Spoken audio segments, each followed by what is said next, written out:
नमस्कार, मैं हूं अंजलि इस्टवाल और एक बार फिर से हाजिर हूं बस इसी दुआ के साथ कि फिट रहे India. Exercise is necessary for a healthy heart.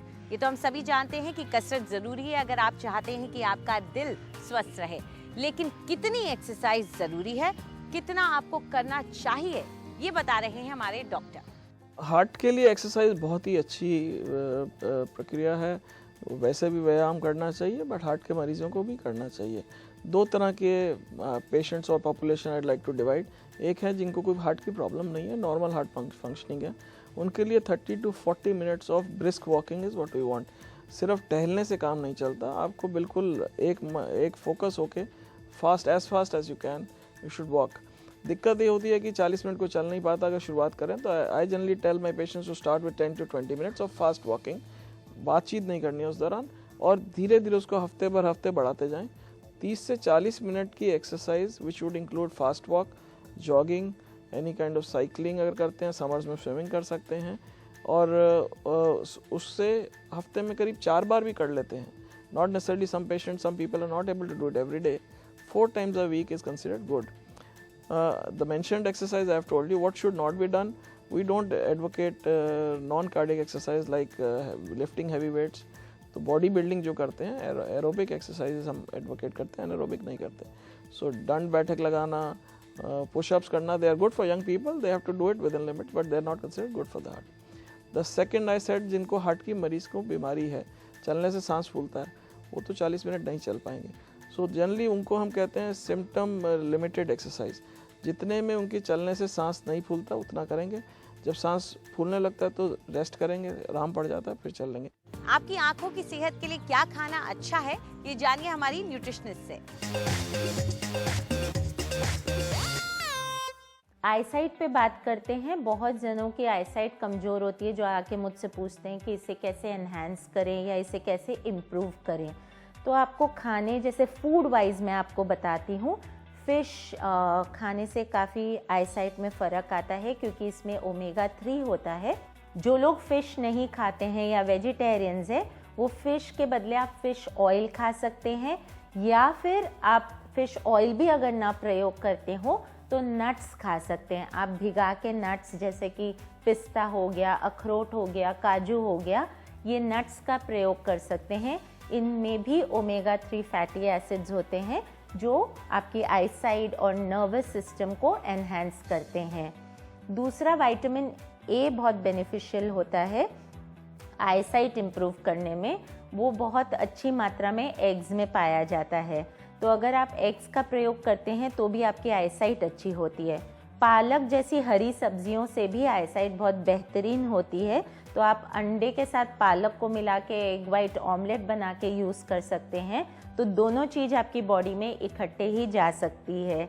तीसरा ये है कि आप फ्लैक्स सीड्स का प्रयोग कर सकते हैं, जैसे फ्लैक्स सीड्स, पम्पकिन सीड्स हो गए। तो healthy hair, healthy skin, healthy eyesight के लिए कुछ किस्म के फैट्स नेसेसरी हैं। आपके beta carotene, colourful vegetables and fruits necessary हैं, जैसे कि गाजर हो गया, एप्पल हो गया, पेयर हो गया, प्लम हो गया, और स्पेसिफिकली नट्स की आवश्यकता बहुत ज़रूरी है। तो ये सब चीज़ों को मिला के आप एक होलसम अपनी दिनचर्या में शामिल करिए और होलसम मील खाना शुरू करिए। और आइए अब देखते हैं कौन सा आसन सिखा रही हैं हमारी योगा एक्सपर्ट। नमस्कार। जो आज हम स्टैंडिंग सीरीज़ में पोस्चर करेंगे उसे हम एल शेप्ड आसन कहते हैं, एल अल्फ़ाबेट। और ये आसन हमारे हिप जॉइंट्स, हिप ओपनिंग्स और हमारे नीज़ को स्ट्रेंथन करने के लिए, उसके अलावा हमारी ओवरऑल बॉडी के बैलेंस के लिए काफ़ी बेनिफिशियल है। अब हम देखेंगे पोस्चर कैसे करना है। सबसे पहले आप अपना राइट फुट आगे लेके आएंगे और लेफ़्ट फुट को पीछे की तरफ लेके जाएंगे। यहाँ पे हम आराम से धीरे धीरे अपना लेफ़्ट नी नीचे लेके आएंगे और उसको रेस्ट करेंगे, और राइट लेग को हम राइट एंगल पे रखेंगे। यहाँ से हम अपने हैंड्स को इस तरीके से इंटरलेस करेंगे और ऊपर की तरफ होल्ड करेंगे। जब आप इस पोस्चर में आएंगे तो आपको लगेगा कि आपकी बॉडी थोड़ी स्विंग कर रही है, इसीलिए हम इसको बैलेंसिंग पॉस्चर भी कहते हैं। यहाँ पे आप 1 से 3 मिनट तक ये पॉस्चर होल्ड करेंगे। Long deep breath.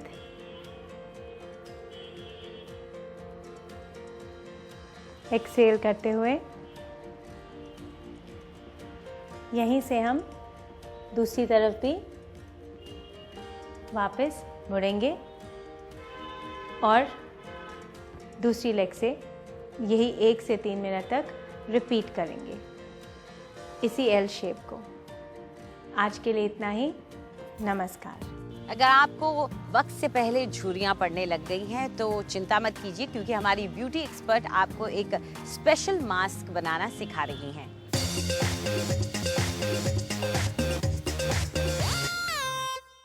नमस्कार।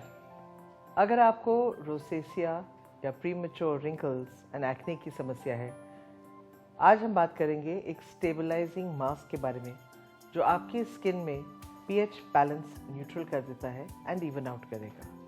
इसके लिए आपको बहुत ही आसान इंग्रेडिएंट्स चाहिए जिसको लगाने से जो रेडिशनेस है वो कम हो जाएगी अगर आपको रोसेसिया है, और अगर आपको प्रीमेच्योर रिंकल्स की प्रॉब्लम है वो भी स्मूदन आउट हो जाते हैं।